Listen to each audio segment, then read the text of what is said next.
Kahon-kahong mga electronic products ang tumambad sa mga operatiba ng Manila District Anti-Cybercrime Team sa entrapment operation sa Manggahan, Pasig City.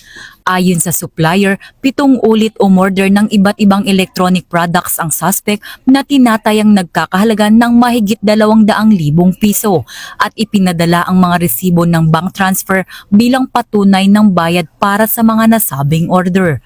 Dahil sa paniniwalang lehitimo ang mga ipinadalang resibo, agad namang idineliver ng supplier ang mga produkto sa address na ibinigay ng suspect.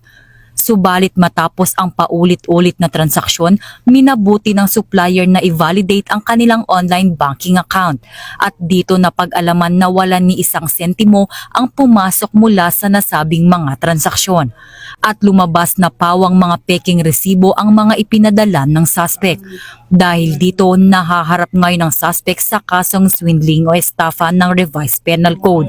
Nasa kustodiya na ng Manila District Anti-Cybercrime Team ang suspect at ang mga nakumpiskang ebidensya para sa dokumentasyon at disposisyon ng kaso. So diyan po sa mga line seller po natin, ang advice po ng ating Manila District Cybercrime Team, no?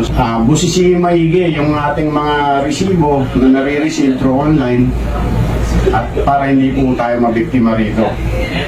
At bago po natin i-release ito, mabutihin po natin na tingnan maigi yung ating online banking kung talagang wala. At ang magbigay ng palugit or araw para ito mabalidate. Mula dito sa Campo Crame, ako ang inyong PNN correspondent, Patrolwoman Mary Grace Artizuela, nagbabalita para sa Police News Network, alagad ng batas, tagataguyod ng balitang pulis.